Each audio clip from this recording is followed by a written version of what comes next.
The Futsal Association of TNT hosted a riveting post-budget discussion on the weekend via its web series called Corner Talks.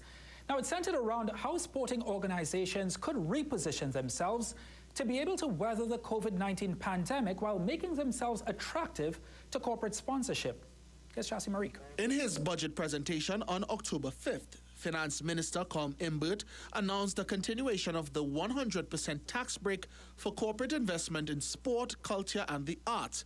However, he increased the ceiling for that sponsorship from $6 million to $12 million TT dollars.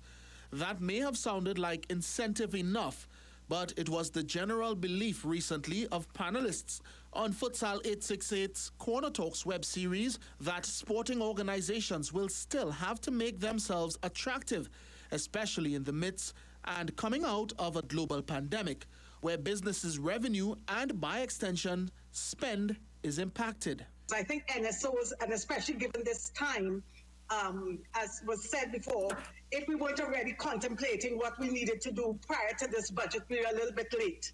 How COVID would have transformed what we need to do, because as NSOs, we are responsible for our product, right? The product that we offer as an NSO.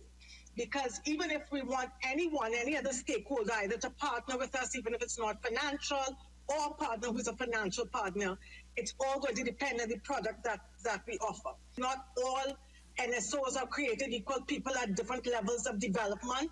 So we need to understand that to see what would be the best way to support this. TTOC President Brian Lewis, however, pinpointed an area that he deems is lacking and, if addressed, could aid in stronger sporting and private sector collaboration.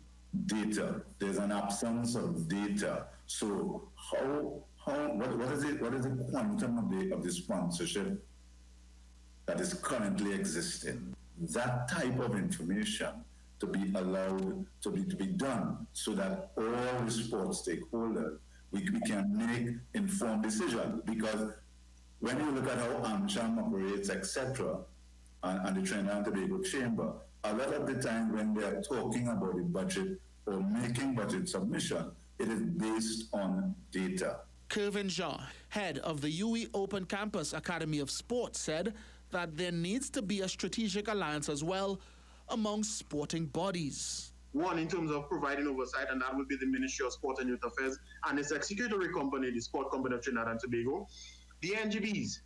And I've always said it for a number of times, we need to have an association of national sporting organizations, because what we have is a number of dissected organizations with no one voice, and we're competing with each other in most instances. I think it's time that we come together. Now is the perfect time for that. So that when national governing bodies speak, they're speaking through one organization with one voice. That way, corporate Trinidad could then be somewhat welcoming in terms of partnering with that organization, understanding that good governance is a key part of that. Chassie Marique, CNC3 Sports.